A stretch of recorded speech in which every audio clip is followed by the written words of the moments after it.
All right, this is a different start intro. Welcome to the Brand Laboratory. I'm Deevo, your host, and excited to bring on my next guest today. Today's guest didn't just launch a brand, they created an entirely new category, my type of people.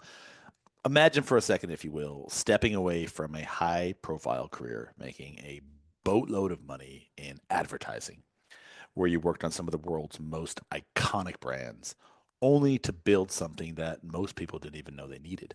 That's exactly what this next guest, Milan Martin, is doing. As the founder and CEO of the Free Spirit Company, Milan didn't just enter the spirit industry, he flipped it on its head. Free spirits isn't just about cutting out alcohol, which is like a growing trend across, at least in America here, which I did not know, by the way, until I started doing some research on this.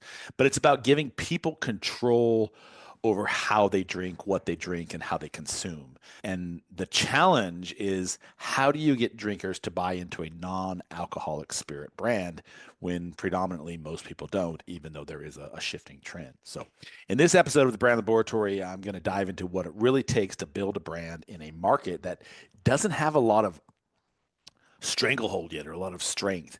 The storytelling, the positioning, the fight for relevance, and the moments where it all could have fallen apart, because as entrepreneurs, we know this is a daily risk if we're not setting ourselves up properly, which is why branding and your messaging is really important. Milan's journey is proof that sometimes the biggest opportunities are not found just in trends, they're found in changing the way people think. Again, that's back to your messaging, right? What do I want you to gain from this episode? I'm hoping by the end of this episode, you will have learned how to position your brand in a crowded or completely new market, in Milan's case. Why branding isn't just about selling a product, it's about shifting people's perceptions. Again, how perception is reality. So, how do people perceive what you do? What value do you bring to the table? And the biggest mistakes that brands make when introducing something completely new to the marketplace. And then the final piece that I hope you walk away with today, and I'm sure there's going to be other nuggets that we don't even cover, but these are my theme for the show, is how to get people to care about what you're creating, even when they don't know they need it yet. So, that's what the purpose of today's show is. Milan's going to be a fantastic guest. If you are an entrepreneur, here's my shameless plug. If you're an entrepreneur, you're a brand builder, or you're someone trying to cut through the noise in your marketplace, this episode will change the way you think about branding, storytelling, and consumer psychology. So I'm really excited to share this with you. So let's get into it. All right. Milan, welcome to the show, man. I really appreciate you taking the time to join the branding laboratory. It's good to be here, man. Yeah, so I've been watching your onboarding deck for a few minutes now, and really actually excited about jumping into this space. I have a friend of mine who just he hasn't been drinking alcohol for years, and I'm a very light drinker, by the way, but I do like a good bourbon here and there. But I have not had a drink of alcohol now going on almost 6 months. Just like to test myself in these vectors to make sure I don't have an addiction to anything, Yeah, because I really like bourbon, and I was like, I've come home now 6 nights in a row and poured myself an old fashioned, and I'm starting to drink too much, I think. So I cut it off just to make sure I didn't have a problem. But anyhow, that being said, I'm front and center. I really want to talk to you about this new business that you are setting up or have set up already. And I think what I'm most intrigued about is you jumped into a market that doesn't really have a lot of saturation and a lot of popularity, the non-alcoholic beverage. You were working in the corporate world for a while doing specific stuff, and you decided to break free from that. Can you start from there, what you were doing, and then now what you're doing? sure. Yeah, man, I spent 20 some odd years in the advertising business and I love the business, man. The advertising business was a super fun, super creative way of spending 20 years and learning how the world works, learning how marketing works, learning how people think. And along the way, personally, it's one of those kind of work hard, drink harder businesses. And Mm. there were more than a handful of times professionally and personally over 20, 30 years where I was just overserved. And the aha moment for me was I was running an agency here in the West Coast and I left that world to do something different. I didn't know what at the time. And I got the opportunity to decompress and to think. And one of the ahas that I landed on was each and every time that I was in one of those kind of being overserved situations, it was a result of you and I being somewhere cool with great people, having great conversation, drinking delicious cocktails. You're drinking Manhattans and your glass is empty. And I'm like, hey, Devo, man, my round. You want another cocktail? And you're like, hey, yeah, of course. And you end up drinking more than you otherwise wanted to, not because you were craving more alcohol, not because you wanted to get more drunk, but just because of the ceremony of it and being a part of it and the energy of it and the sociability of it and all of that. And so the short answer is I just, what if all that was true and we love cocktails and we love drinking them and we are happy to pay 15 or $20 for a cocktail for some strange reason, but alcohol was now optional. One of the misconceptions of our business is that we're for sober people, and it couldn't be more untrue. We're actually for people that drink, for people that drink cocktails, and non-alcoholic spirits are a way for people that love cocktails just to drink more cocktails without the downsides of too much alcohol. Mm. So you just walked away from all of that and launched this new business. Yes and no. I think a lot of times people think about the entrepreneurial journey as jumping off of a cliff. Mm. And it wasn't really like that for me. It was more kind of baby steps into the ocean Mhm. where you did a couple things to execute on your idea. You brought it to life. You looked at how do we make the liquid? What's the brand called? What's the category look like? How would we sell? Starting to pull the trigger on bringing some of that to life in really small steps for me at the end of 2019, beginning of 2020. And when you do that enough times, you take enough of those little baby steps, you get pretty far. Mm. And if you're just taking baby steps into the ocean, all of a sudden you look back and you're like, whoa, I didn't realize how far offshore we were. We got really far out here just with little steps and little strokes. And for me, it was almost punking myself into it, where at one point you're out there, oh, I guess it's too late to go back now. Yeah. It reminds me of when you say baby steps, it reminds me of the James Clear Atomic Habits, not setting goals, but just small incremental things in between here where you are and where you want to be so that you can look back, like you said, wow, 1% a day or something. Yeah. I'm pretty far from the shore. I like that reference. What's the most common misconception people have about your brand in this category of alcohol-free spirits? Yeah. I think most people think about it and they think that's not for me because I'm not sober. And it's one of these categories, and our brand is one of those brands where you don't get it until you get it.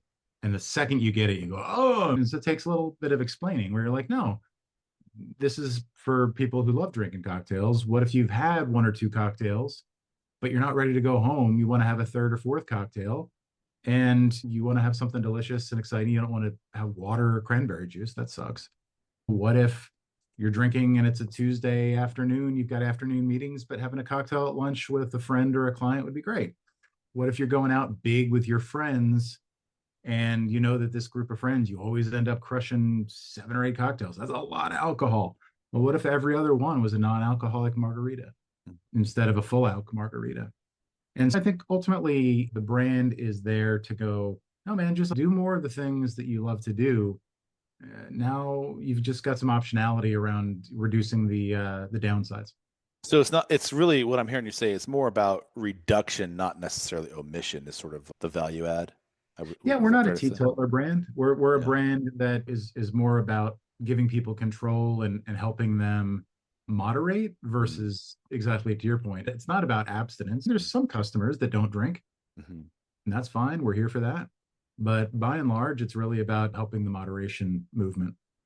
So, and again, I don't know the answer to this, so forgive my questioning on it. But if I were to go to a bar today, I would be able to find something from your distribution within the bar itself. How do you control that, I guess, the distribution of it so that there's availability wherever I would go? Yeah, that's one of the big challenges early days for us was giving people the ability to discover it. And over the past 5 years of the business, we've made huge strides in being in all the places, the bars and restaurant, premium cocktail bars, and all of that, where you might walk in one night and say, you know what, I'm not drinking tonight, just give me a water. And the bartender will say, what if I make you a non alcoholic margarita? And you're like, oh, I didn't even know that was a thing. And it's a discovery. You're like, oh, that was really good. And Mm. actually, I felt great. And I drove myself home. I think it is all about those aha moments where consumers can go, I'm following the old path. We're putting this new thought in the way where you go, yeah, man, I had a bunch of cocktails last night and I feel like a champ today. And it's because I've been able to moderate how much alcohol I put in my body without compromising what I drank. Like, you always had the choice not to drink, Mm.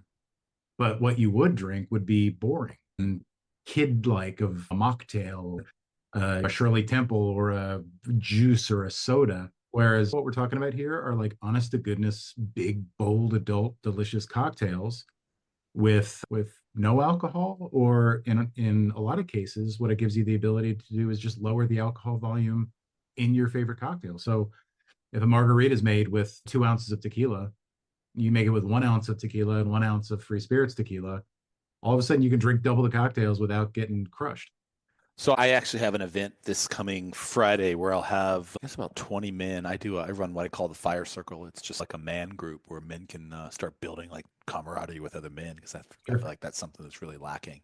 Yeah. Yeah, yeah. Do you agree with me on that? That's not my question. I'm just curious. You agree with that? Yeah. No, I think that it's harder for men, especially to make friends. So any mechanism to get people together to form a Yeah, bond. yeah.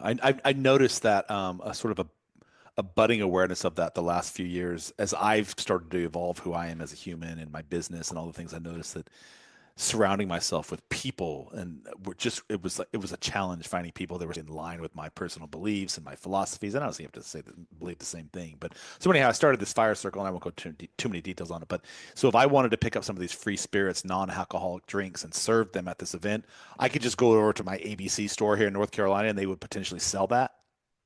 Yeah, the way we've built the business is aligned with the alcohol industry. So we're distributed largely by the same places and distributors, retailers and distributors that sell alcohol. Mm. We've got big distributors in key states, and as we're a small business, we've got about 20 states that are lit up: Texas, California, Illinois, Massachusetts, Pacific Northwest states. And we've also got a handful of national retailers, one of which is Total Wine and More, that is able to buy directly from us because we're non-alcoholic, and they've got a program to do that. Hmm. So we don't have a distributor in North Carolina, but we do have a decent amount of distribution there, simply because we've got a bunch of customers there that buy directly from us. So yeah, if you went to Total Wine and More, or even if you went to our website and looked up your zip code, you'd find it at a lot of the retailers there. That's brilliant. If you are looking for a distributor in North Carolina, I have some experience with that and some people I know that might be interested in chatting with you if you want to take this offline. I do know somebody who currently distributes quite heavily for Red Bull and some alcoholic beverage companies and beer, and quite prolific at doing it. So I only know because I had spoken to him about another brand we're working with to help them with their distribution. So we could take it offline, but if you're interested, let me know. A couple of things that come to mind: this whole idea of overserved. At first, I was misunderstanding what you were saying, and now I realize overserved. You literally meant that in the terms of alcoholic. Your name, Free Spirits, is that sort of a by design double entendre, like the freedom to do whatever you want, but it's also alcohol free? Is that sort of the meaning behind the Yeah. name? Very. Yeah, it's really rooted in the idea of when I was a kid in my 20s living in New York, the notion of not drinking. There was a handful of times, as we all go through, you're like, I need to take a break. And that meant you either stayed home and didn't go out, Yeah. or when you went to the bar, you ordered something like a cranberry juice or a water. And 9 times out of 10, the bro culture would kick in of, dude, what's wrong with you? Why are you not drinking? Come on, man. Just have a, and 9 times out of 10, you go, all right, fuck it, just fine. And so I think, coming from the advertising world, I've been fortunately and unfortunately a part of the machine that has worked and spent billions of dollars to convince people, like, hey, if you're looking to have a good time, to celebrate, or to relax, or to even mourn, alcohol is the centerpiece of that show. Oh yeah. You Alcohol you makes it can't turn work. on a you literally, sorry to interrupt. You literally cannot turn on a TV show, a movie, or No. anything. And I've actually been calling this out to my partner every time we sit down to watch TV, which is very rarely. Yeah. And whether it's a movie or a sitcom, there's always a moment where someone's pouring themselves something or drinking something. And I don't think people realize that's intentionally placed in the subliminal context, like in literally every situation. Yeah, 100%. It's alcohol's still doing it like cigarettes used to do it, and it's a playbook, right? And I think that whether we believe it or not, we are all subject to that kind of influence. And I think for us, where, like you said, hey, you came home from work, it's been a long day, I want to pour myself a bourbon. Are you thinking to yourself, man, I really need a buzz? Or are you just excited by the ceremony of it? And it's okay if it's a little bit of both. We're not like, hey, the buzz doesn't matter. Yeah, totally. It's all a part of it.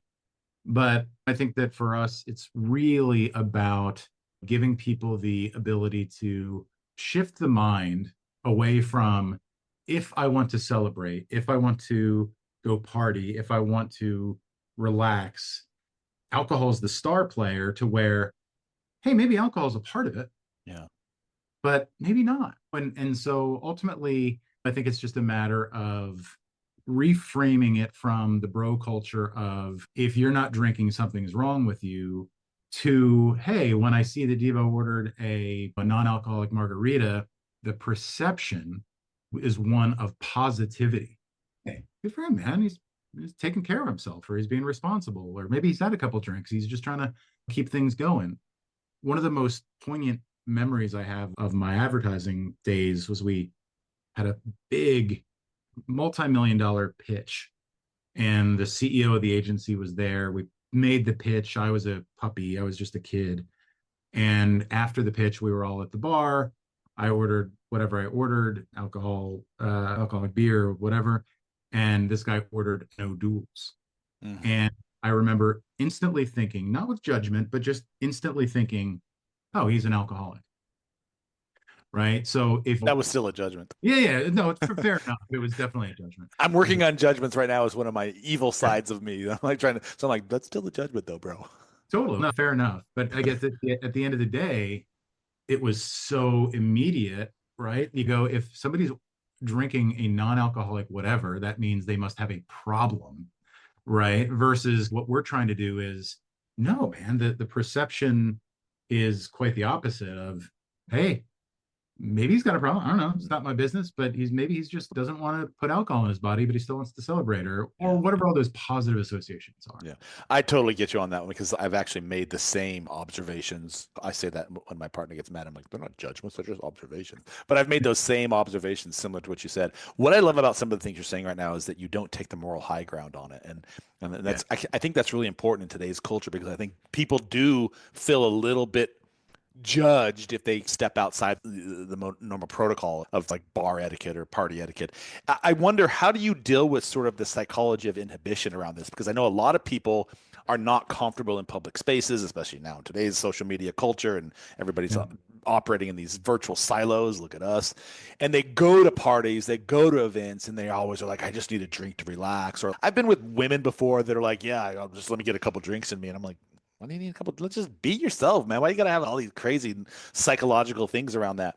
Yeah. What's your space around that? And because this, from my perspective, that lends itself into marketing and advertising. And like, how do you change the cultural psychology, the perception, right? It's a perception thing. How do you change the cultural perception of alcohol, non-alcohol, so that people don't feel guilty about it, but they also don't think that they need the alcohol to lower their inhibition so they can be themselves? Yeah, totally. I think there's an element of it that's exactly what we were just talking about, which is, you believe what you're told when it's repeated in media time and time again. And it's, hey, if you really want to let loose and have a good time, alcohol needs to be a part of the equation. And at the same time, sure, are there people that are going to be more free spirited when they've had a couple of drinks? But I think that ultimately, the thing that people get confused is, after a couple drinks, are they themselves? And are those really authentic Yeah. conversations? Listen, we've all had those big, crazy nights where you're just an intense conversation with somebody because you've had a bunch of cocktails. And man, you're just like philosophizing and talking and sharing and all of that kind of stuff. You wake up the next day and What kind did of I feels like, say? was that a genuine human connection? Or was that just a bunch of blithering crap? You I, not only wake up the next day, but you wake up next to somebody you might not there's recognize that in too. some cases. Totally. For sure. For sure. And again, Not to like, say I've had those moments, Milan. I'm just saying. sure, none of us have. That's terrible. No, but like you said, it's not said in a judgmental way. We've all been there. And again, our whole point is that maybe a cocktail does loosen you up with alcohol, but there's too much of a good thing, right? Ultimately, it's like, if we do a lot of work in the dry dating space, right? Dry dating is the new trend. There's groups and specific platforms for it, and a lot written about it. And so we're not necessarily drinking while dating is bad. It's just more, yeah, maybe to your point, maybe one cocktail is great. but 3 or 4, maybe not so much. Yeah. You still want to drink exciting things and all of that. Because at the end of the day, you think about a cocktail, it is the most irrational purchase you can make. Oh, it's poison. You're literally putting poison in your body. And even on top of that, it's $15 or $20 for 3 ounces of liquid. And when you think about that, you're like, is that really a rational purchase? Whereas like you might be out shopping for a pair of jeans, and if that pair of jeans is $100, you're like, oh, that's $100 for a pair of jeans. That pair of jeans will last you years. Yeah. Yeah. Whereas your bar bill, you'll slap down $100 bar bill, no problem. And it's ultimately because of the perception of what a cocktail is. You're like, ooh, which bourbon am I using? Where's that from? What's the story of that Yeah. distillery? Where's the bitters from? Who's mixing it up? Where am I? What's the music? You're buying the experience of it. Ultimately, I think we talk about that as that's all great. We love that. Love all of that goes into why we love cocktails. Our whole thing is maybe alcohol is a part of it, maybe it's not. You just need to have the ability to decide. Yeah. I wish I had known you 20 years ago. I was at my going away party from leaving the corporate world. And for whatever reason, the CEO was not drinking free spirits and decided that it was her objective was to dance scantily on the top of the table in front of 20 executives of the company. I just remember thinking, Oh, someone needs to have a whisper yeah, conversation we've with all her. we've all Yeah. seen it. We've all been there. I, as a CEO of a company, I once got into a wrestling match with an employee. Thought that was going to be a good idea, and you're like, the next day, you're like, huh, not very CEO like of me. Fascinated by that shift from corporate to entrepreneur, and I understand the baby steps, and I think it's great. But if we can fast forward past the baby steps to where you are now, what were some of the biggest unknowns that you had when you made that leap? You went from this advertising to the supply chain and food, and it's not. Yeah, I can't imagine it was exactly a seamless transition. Can you talk to me some of the biggest unknowns you had in that space? yeah. I knew none of it. I thought I did. I think I had an idealized view of what it was going to be like. I'm a brand guy. I'm going to build this brand, and I'm a business guy. I know how to manage a P&L, but I had no idea what I was getting myself into, and even getting our family into. You're starting a business like this, and what you need to put into it. Starting a business, especially a consumer business, you realize that's the easy part. Staying alive is the hard part. And there's been countless learnings, countless screw ups. There has been times of wild fear and worry and horror. And I think that the best piece of advice I got going into it that I didn't really embrace till kind of halfway, that I completely embrace now, is just to really get comfortable being uncomfortable. And you realize discomfort is a sign of something good happening, of evolution, of growth, of innovation, of all of that. There's nothing good that comes from comfort necessarily.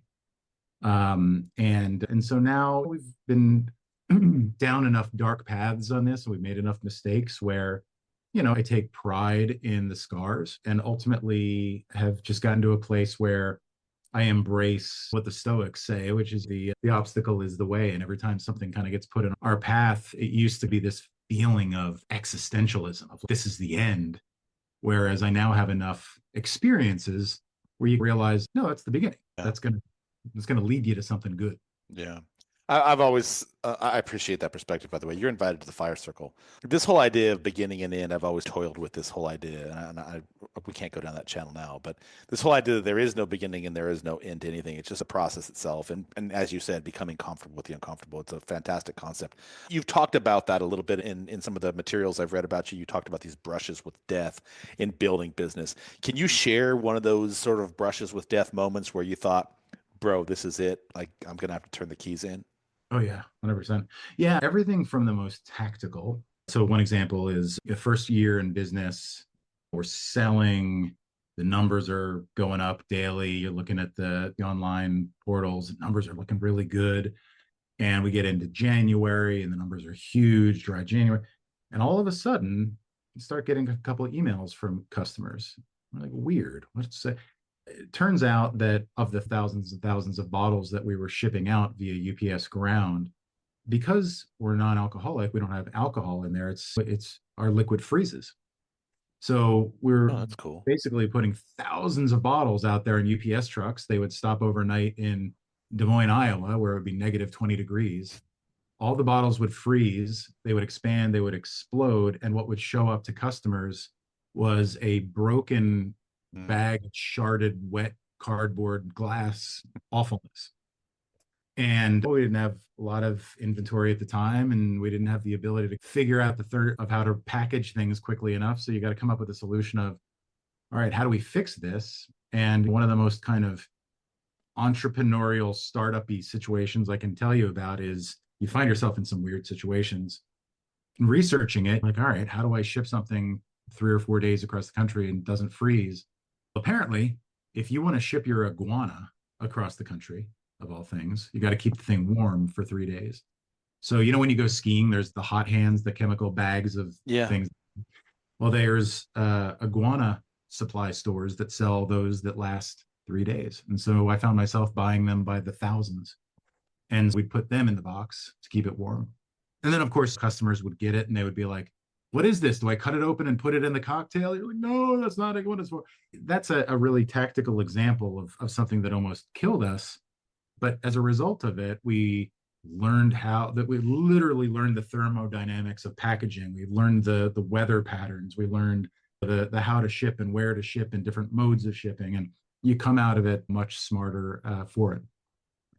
That's a fantastic shift. I didn't realize iguana shipping was a thing, so you just You're enlightened me on not. that space. It's So how not. did you, outside of doing copious amounts of research and understanding thermodynamics and shipping patterns and that sort of stuff, do the boxes themselves now have their own replicatable brand that you're shipping with? Is that something you worked out, or is it just you're still using the iguana Yeah, shipping? it's how you package the products. It's the material that we use for our packaging that we've Mm. updated. There's a ton of innovation that goes into it. It sounds super unsexy, but just how we package, the materials that we package with, the routes that we ship, the APIs of weather patterns that we feed into our fulfillment systems. Where are you based? You're in the West Coast, California. Is that what I heard you say? Or West Coast, yeah. West Coast, yeah. I want to talk about messaging because messaging goes into that space of where you are right now and how people receive your message and whatnot. You've said that some of your biggest challenges is that people assume that this is only for non-alcoholics, like you've talked about this dry dating space, but you're not really saying that message that I'm hearing you say. This is more of just, again, a reduction, not a mission. How do you reshape that narrative for people who are completely unfamiliar that haven't listened to this podcast? Yeah. Yeah. We know that we need to be provocative in our messaging to do that. And there's a couple ways that we've done it so far. We've got a lot of work to do on it. I think from a brand perspective, you might notice our tagline is drink like you mean it. And it's this notion that maybe doesn't immediately make perfect sense to somebody, but ultimately what it says is don't get drunk unintentionally. It's like the challenge with this industry, with the alcoholic industry, is like I said, most of the badness that comes from alcohol comes just from people like you and I who are like, yeah, we're having a great time, and you've had too many, and you either get behind the wheel or a relationship suffers or you feel like crap the next day. But ultimately, this idea of drink like you mean it is I'm going to drink and I'm going to live this life that I want. Mm. And how that how that manifests itself in out into the world is like this. For example, one of the comments we get online persistently from people that don't yet understand the category, point of the category, is drinking free spirits, drinking non-alcoholic tequila. That's like hiring a hooker for a hug. And I always thought it was a funny comment, albeit a bit off color. We always had There the are people that do that. Just 100%. hire a hooker for a hug. That's actually a thing these days, which was Yeah. part of what we did. And so we actually went That's out. what happens after the dry dating. That's right. Sorry. I can't help myself. Sorry. No, it's all good. Yeah, but so we actually went out and we hired a professional sex worker to give the people of our great city here in the West Coast, San Francisco, give them free hugs. And so they were going around the city giving out free hugs. And exactly to your point, and doing surveys afterwards. Tell us about that hug. People were like, that was a great hug. It was the best hug. And so ultimately, it's just a bit meant to be a bit provocative and a bit of a shout back, kind of a slap back at the naysayers of, you know what? If that's your thing, and if you want to hire somebody to give you hugs, hey, go for it. That's rad too. There's nothing wrong with that. Hugs, or I should say cocktails with or without alcohol, just sex work with or without, whatever comes next is a choice, and you get to make that, and it's all good. And studies are now showing that you need at least 12 hugs a day for the proper oxytocin release. That's a good number. I didn't know that. Yeah, that is an actual neurological number on the latest data that humans require at least 12 good hugs a day for the proper release of the oxytocin that sort of gives you that feel good, sort of connected mentality. So, maybe we have some branding we need to work on with there. You know what I always think is funny, going back to the first point, not funny, would be really apropos, is how do we get your product on sets, in movies, on production, on TV value, so that people who are, because everybody watches TV, right? How do we get that into the hands of a big name actor or actress on set in some subliminal way so that the people who are watching that show be like, hey man, I just saw Brad Pitt drinking a free spirit, bro. I got to get up on Well, that. So that would be amazing. we're actually, it's funny you mentioned that because we've got an agency that does that for us, and we're on about 25 sets right now. We're on only murderers in the building and Matlock and all kinds of that. Yeah, exactly. So it'll be interesting to see how it starts to manifest itself. You'll be sitting there watching the show and go, it's Brand. That's funny. And now that I have some sort of observational bias around it, red truck theory, I'll be able to see this if I ever do watch any real TV, which I don't. I mostly watch animal shows and nature shows. So hopefully, unless you can get into that market, I might not see it. It's funny because you're working in an industry, the liquor industry itself, that thrives on this whole idea of tradition. And they've been telling the same message to people for decades. Drinking is sexy, drinking is cool. All the people who are high and mighty use it. It's good for relaxing, all these sorts of things. But it's going to be, I'm assuming that it's been, especially early in the days before you started getting some traction, that you were disrupting this traditional storytelling model, but at the same time remaining relatable. Was there any sort of strategies that you can recommend for that sort of space, challenging a really hard-born and traditional narrative and stepping in with something new and refreshing and disrupting that so that people aren't like, what is this that he's trying to talk to me about? Yeah, I think it comes down to a philosophy I've always employed in life and in business. It's a really simple one, which is it's and not or, Mm. right? This is not us wagging our fingers and saying the alcohol industry's out to get you. It's terrible. Don't do it. I think this is hey, like we've talked already. This is a nice addition. And so when it comes to the alcohol industry, early days, a lot of them were like, it seems a little suspect, buddy. But as it doesn't take long if you Google that most of the big alcohol companies now are starting to look at brands like us and make investments. And we're in the middle of talking to some about that kind of a play where they've historically looked out at the entrepreneurs to innovate, and then they've got the infrastructure to scale. I think ultimately it's now becoming a thing where the alcohol industry is going, hey, how do we become more of a adult beverage industry? And adult beverage has this big thing in it called adult non-alcoholic beverage. Mm. I saw, speaking of that same space, I saw one of the large tobacco, traditionally primarily cigarettes, and I forget the name of who it was. If you say some cigarette companies, I'll remember. But RJ Reynolds, or what's the Marlboro one, is Astria or Altria or something like that. whatever, which one it was, is now spending a massive amount of money on the marijuana space. Right. So it's interesting that for years they decried marijuana, and now they're suddenly realizing that Yep. there's endorsable cash to be made. It's all based on cash, right? You're running an e-commerce heavy brand, from what I understand, right? And what's worked for you in digital marketing, and where do you still see some opportunities that aren't overly saturated? Yeah, I think we employ all the usual suspects for customer acquisition, introducing people to the brand on Facebook and Instagram and Google and all of that. The thing I'm most intrigued by moving forward is just better, tighter, bigger, more meaningful relationships with influencers, because we've got a couple really great partnerships with a handful of influencers and they yield really great stuff. And I think what ultimately happens is you realize it's not just customer acquisition, it's customer acquisition and you're building the brand in a way that is really sustainable. I think that too oftentimes marketers get in this binary view of that's customer acquisition marketing, and then we got to spend over here to build the brand.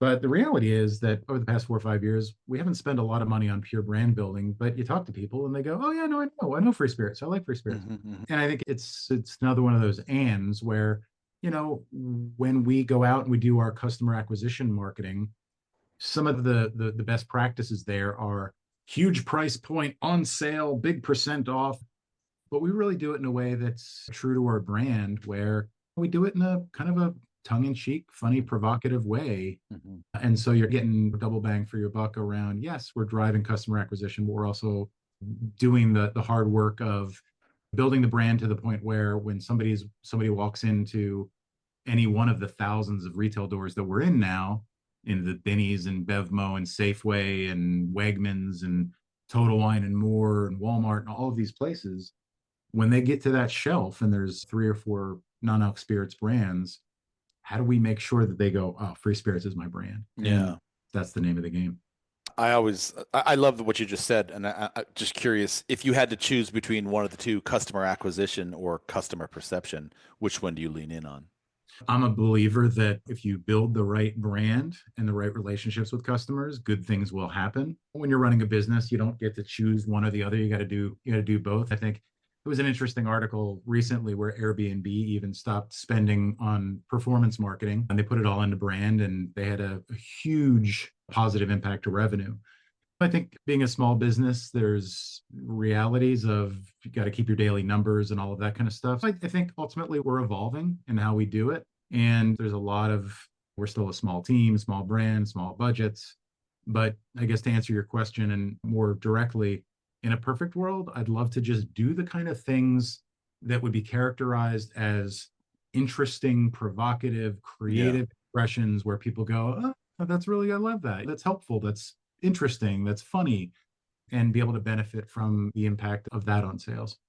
Yeah, it's interesting because we live in such a heavily saturated market with information at our fingertips now, social media, digital marketing, et cetera, that consumers are really freaking intelligent, right? And they're really smart and latch on really quickly to just inauthentic messaging, inauthentic branding, falsities. And so it's really, you've said it multiple times in this conversation, remaining provocative, remaining unique, remaining sort of benefit driven so that the consumer understands what's in this for me. And I really love that you take that approach.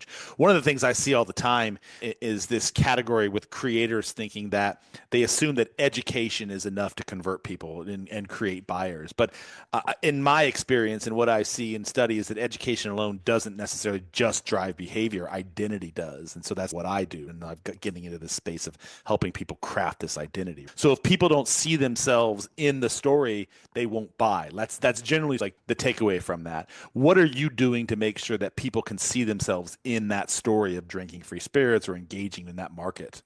Yeah, totally. It's one of my favorite examples of why community is so important and identity, to your point, is so important in building a brand. Is, as you might be able to tell with my green walls and my green lights and green sweatshirt, I'm a Philadelphia Eagles fan. And I grew up in Philadelphia in the 70s and 80s. And I continue to be, if I was an Eagles fan back then, I'm an Eagles fan today. The Eagles don't play in the same venue. They don't have the same uniforms. They don't have the same players. They don't have the same coaches, etc. So what is it that I like about them? It's a different team. It's just this idea. And so ultimately you realize what it is. It's being a part of that community. Yeah. It's calling or texting friends every time a touchdown is scored. It's going out with a group of people and watching. And so I think ultimately what we're trying to do here is build a community of people around this idea that whether or not you're drinking cocktails, it's the bigger idea behind free spirits is, hey, life's too great to live it any other way other than like the way you want to do it. And historically, there's been industries or peer groups or whatever that has tried to say, no, this is the path, like we talked about. But at the end of the day, the brand represents those that go their own way, that kind of make different choices, and we celebrate those kind of people. And those acts of rebellion, big and small, it doesn't necessarily need to be huge acts of rebellion and having a purple mohawk. It can just be like the little things of, yeah, I just on a Friday night, I don't drink. I drink this kind of a thing. It could be big acts of rebellion, of changing the country you're living in or the place you're calling. So at the end of the day, it's really just bringing community around this idea of rebellion, of Mhm. doing it their own way. Or not just rebellion, but people have a choice to be a free spirit in how they Yeah, exactly. choose. I'm fascinated by that whole concept of, I did a project once for a client who was very big into garment wear and branding and whatnot around that. And one of the things we're really trying to understand is, why do people wear Nike, or why do people wear Adidas? Why would I wear a hoodie with Free Spirit on it? What ties me to the Philadelphia Eagles? What makes me?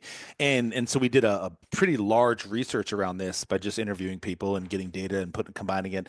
And one of the things we found, the number one thing is similar to what you just said. This idea of community, this idea of an identity where I shared a belief with somebody else, and the camaraderie around knowing that other people also shared that value, that belief. And so it was a really powerful, compelling statement. And so when we presented this data to the CEO, because they thought it was something different, and I argued, I'm like, I think there's something to do with the community space around this. I think that's why people join gangs. That's why people join bands. That's why people like this type of music. It's like they have that group of other value shared individuals that sort of share that space, and they don't have to stand on an island by themselves and be like, no, okay, don't judge me. So it's Yeah, really cool to exactly. hear you. Yeah. Yep. What's 100%. next for the brand? Anything big coming on the horizon that you're working on? Yeah, 2025 is shaping up to be a really good one. We're adding a bunch of states. We are looking at expansion into a new country or two across the ocean. We've gotten to 5 non-alcoholic spirits: bourbon, gin, tequila, a sweet vermouth, and an Italian aperitivo. And then we've got 5 ready to drink cocktails. And we'll be adding a couple of different SKUs this year just to make sure ultimately that people are able to make the cocktails they love with free spirits. We're also talking to a couple of the bigger players about expansion of distribution and all of that kind of stuff. And we're doing our first kind of official institutional capital raise, which is exciting to be able to actually pour some fuel on the fire. It's going to be a good year for us. And ultimately, I think on a more practical note, I just want to make sure that we continue to evolve the products. We're a business that is committed to constant improvement, and that manifests itself in every single batch of our non-alcoholic bourbon we do is a little bit different, a little bit better, a little bit more nuanced. And we're going to continue to take that approach and evolve things to where early days people might have tried our tequila and might have like, oh, that's okay. These days we think it's pretty darn good. But hopefully next year we get to a place where we look back and we're like, wow, we're in a really even better place now. And so it's exactly as you described with the atomic habits thing. It's just about those like fractional improvements in a consistent, way. Yeah. When I first came across that concept, it blew me away because I'd always wondered why. Because I set these goals and I was like, I want to do this. And I never got into New Year's resolutions. I've always hated those, but I still like to set targets. But I was always wondering why there was so much heavy traction that I wasn't making in between point A and point B. And when I came across Atomic Habits, it was like a light went off in my brain. I was like, dude, makes total sense. I really appreciate that model. What's the best place for people to find you if they want to check you out and get some information from you? Is there a website, Instagram, social media? What's the best way to connect with you? Yeah, the website is drinkfreespirits.com, and you can find out a lot about the brand there. You can even buy product there if you want. We ship for free in 2 or 3 days. Instagram is at drinkfreespirits, as is most of our social spaces with TikTok and all that kind of stuff. And hopefully what people experience when they go there is just some humor and some great cocktail ideas and just a little bit of a taste of who we are relative to living as full of a life as you can without the downsides of it. What would have been nice, Mylan, is that if I could be sitting here sipping one of my free spirit bourbons while I'm talking to you. Thanks Yeah, for the not shipping before the podcast. we'll get you some on the back end. Just joking. If someone is listening, and most of my listeners are listening and have this very question, because it's mostly what I get after shows, is if they're trying to build something and then they get inspired by what you just said, because you've shared a lot of different things centered around provocateur, being unique, being disruptive, being a rebellion, what is one piece of advice in closing that you would give any entrepreneurs trying to build a brand that can stand out, that would be unique to what they're doing, that you think would be like the number one thing that they should be focusing on? Yeah, just start with a blank piece of paper, embrace the suck, embrace the fear, embrace the discomfort. Start with that blank piece of paper, write down the idea, even if it's 5 minutes. The next day, do it again, do it more, push it forward. The next day, push it a little bit forward. Again, it's the accrued interest thing where, even if you're a little bit every single day, and that doesn't mean you need to jump off a cliff and quit your job. I didn't really walk away from a salary until a year into this thing. Mm. So I think it's just about those little pieces of progress where it's you're not jumping off of a cliff. You might be at the time when you're ready to completely walk away. It might be jumping off of a rock because it's not as far down because you've built up the thing to where it's not nothing. Close the gap between where you are and where you want to be in Totally. small baby steps. Yeah, So, that's right. Milan, it's been really, and we did it under an hour. So, Nice. bravo. Thank you. Thank you for your time. I really appreciate it. I'd love to stay connected with you. We'll For sure. close out the show and then I'll just drop you some pieces. But any closing thoughts for anybody before you drop? I love it. No, it was great to spend time with you, man. Thanks, man. Appreciate you. Of course. That was a fun show and a fun episode, and we got under an hour. So bravo, Devo. Thank you. And Milan, thank you for the incredible insights. There was a lot of cool things that you dropped in that conversation. And if someone listening to this show is working on building their disruptive brand, their rebellious brand, I really encourage you to either follow me if you have any questions. But if you have any insights on some of the things you're doing that you may or may not have heard during the show, drop us a DM. Let's get a conversation going, and maybe you can be the next guest on the Branding Laboratory. I really love provocative people who come on and have something interesting to say, something unique to say. It just keeps the conversation going and helps validate that all of my crazy beliefs aren't just sitting in a silo all by myself and I'm just living in this vacuum. So anyhow, I know you have things going on in your life and you have a lot of choices when it comes to podcasts. So I really appreciate you taking the time to listen to the broadcast today. Again, if you want to be a guest, drop some notes. Please follow us. Please share this episode with anybody you think would benefit or learn or just find it interesting. And again, if you want to be a guest on the Branding Laboratory, send me a message. Let's connect. Let's see what we could talk about and how we can help share your unique take on the world with a larger audience. Until the next episode, I'm Devo, host of the Branding Laboratory. I appreciate your time, your attention, and I will see you in the next episode.